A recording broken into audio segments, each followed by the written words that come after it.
Hello everyone, welcome to Bright IQ. तो आज हम लोग पढ़ने वाले हैं आरआरबी एनटीपीसी में पॉलिटी। ये आपका पॉलिटी का आर्टिकल हम लोग जो पढ़ रहे थे इसका पार्ट 2 है। इससे पहले हम लोग आर्टिकल के कुछ क्वेश्चन को स्टडी कर चुके हैं। जो आपका जितना भी क्वेश्चन है वो सारा आपका प्रीवियस ईयर का क्वेश्चन है, जो आपके पिछले ईयर में पूछे जा चुके हैं अब तक के क्वेश्चन में ना। ये जितना भी क्वेश्चन है वो सिर्फ आर्टिकल का ही क्वेश्चन है। चलिए, क्वेश्चन है आपका, which of the following articles of the Indian constitution contains the right to religious freedom, यानी भारतीय संविधान के निम्नलिखित में से किस अनुच्छेद में धार्मिक स्वतंत्रता का अधिकार जो है वो शामिल है। तो देखिए, इसमें हम लोग बात करते हैं तो ये आपका अनुच्छेद 25 से लेके 28 तक में जो है वो शामिल है। एक एक करके समझते हैं कि सभी में क्या क्या चीज़ें दिए गए हैं। अगर हम लोग आर्टिकल 25 की बात करते हैं तो इसमें आपका किसी भी धर्म का विवेक और आचरण की बात करी गई है। वहीं अनुच्छेद 26 में जो है आपका धार्मिक मामलों का प्रावधान प्रबंधन के बारे में बात करी गई है। और अनुच्छेद 27 में जो है वो आपका किसी विशेष धर्म का प्रचार के लिए बात करी गई है। और अनुच्छेद 28 में जो है वो आपका किसी शैक्षणिक संस्थानों में धार्मिक शिक्षा और धार्मिक पूजा में भाग लेने से संबंधित बातों के बारे में चर्चा की गई है। तो इस तरह से आपके जो भी आर्टिकल्स 25 से लेकर 28 तक जो दिए हुए हैं ना, ये सारा आर्टिकल जो है आपका इसमें इंक्लूड है। ये आपका जितना भी है ना, ये आपका कंप्लीट वीडियो है। इससे अगर आपका आर्टिकल 25 से लेकर 28 तक कोई भी क्वेश्चन आएगा तो इससे बाहर कोई भी क्वेश्चन आपका मैच नहीं करेगा। तो सारे क्वेश्चन को टॉपिक के साथ अच्छे से स्टडी जरूर कीजिएगा।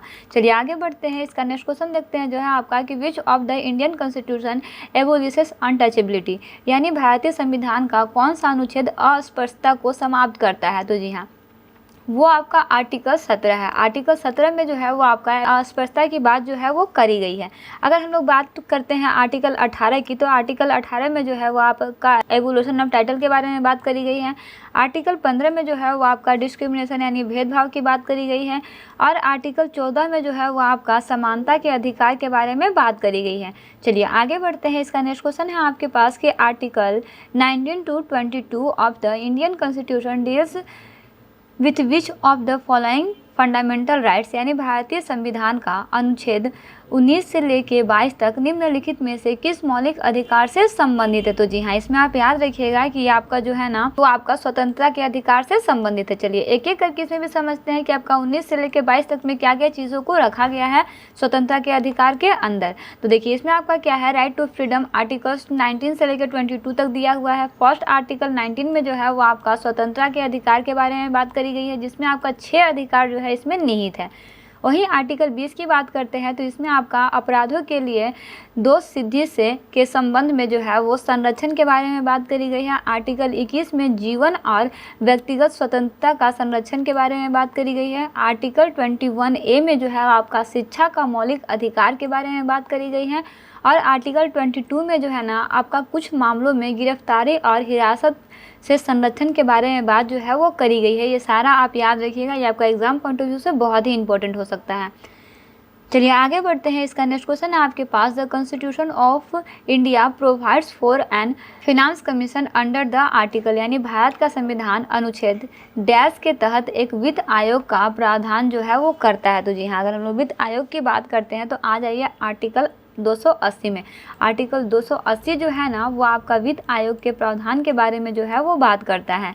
चलिए नेक्स्ट क्वेश्चन है आपका कि right to marry a person of one's choose is integral to which article of the Indian constitution, यानी अपनी पसंद के व्यक्ति से विवाह करने का अधिकार जो है वो भारतीय संविधान के किस अनुच्छेद का अभिन्न अंग है। तो जी हाँ, इसमें अगर हम लोग देखते हैं तो राइट टू फ्रीडम यानी जो आपका आर्टिकल 21 है, आर्टिकल 21 में जो है वो आपका राइट टू मैरी का अधिकार जो है वो दिया गया है ना। तो इसे आप याद रखिएगा, आर्टिकल 21 हो जाएगा ना। चलिए वहीं अगर हम लोग इसमें देखते हैं नेक्स्ट क्वेश्चन जो है आपका, which of the articles of the constitution of India deals, यानी भारत के संविधान का निम्नलिखित में से कौन सा अनुच्छेद संबंधित है। तो जी हाँ, वो आपका आर्टिकल 267 है। 267 जो है ना वो आपका भारत के संविधान के अनुच्छेद से संबंधित है।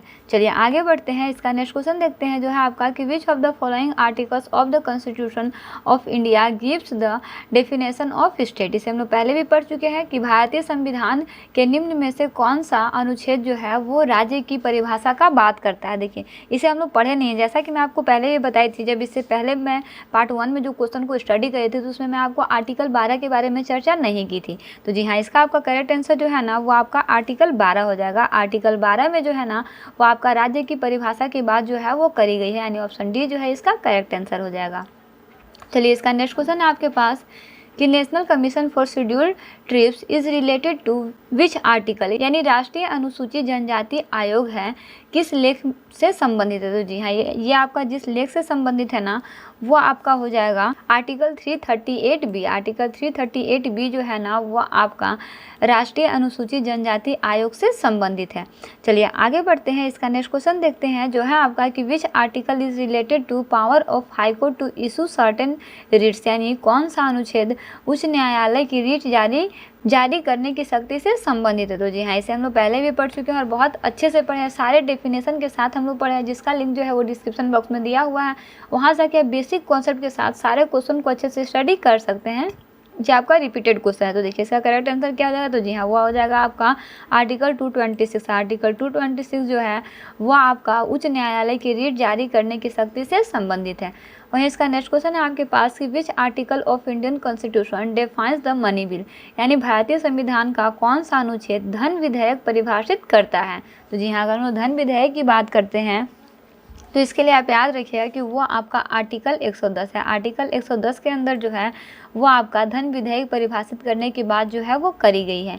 चलिए आगे बढ़ते हैं, इसका नेक्स्ट क्वेश्चन देखते हैं जो है आपका कि joint sitting of both houses in certain cases is related to which article. ये भी क्वेश्चन आपका रिपीटेड है कि कुछ मामलों में दोनों सदनों की संयुक्त बैठक होती है किस लेख से संबंधित है। तो जी हाँ, ये आपका जिस लेख से संबंधित है ना वो है आपका आर्टिकल 108, ये आपका 108 से संबंधित है।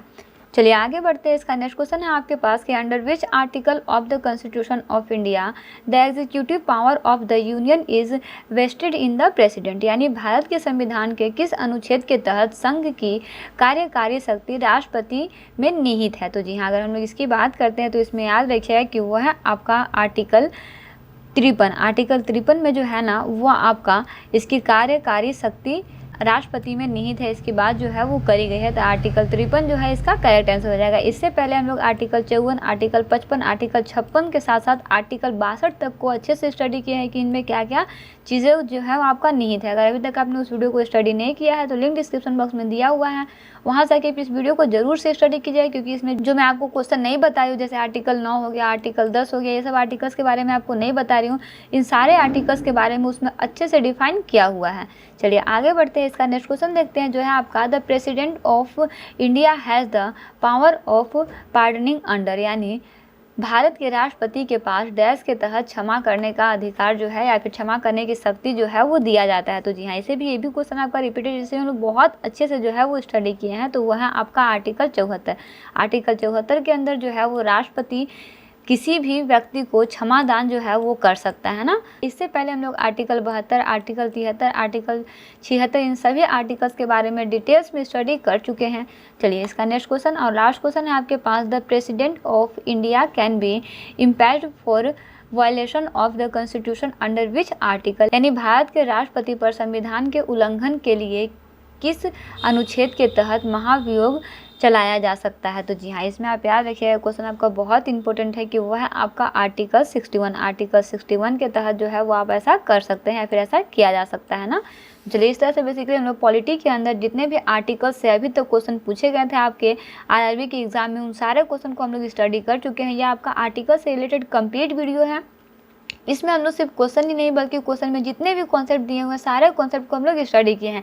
इसमें कोई भी आर्टिकल ऐसा नहीं है जिसके बारे में मैं डिफाइन नहीं की हूँ, सारा आर्टिकल्स के बारे में आपको डिफाइन जो है वो कराया गया है। इससे पहले के वीडियो में हम लोग बहुत सारे क्वेश्चन को कॉन्सेप्ट के साथ जो है वो स्टडी किए हैं।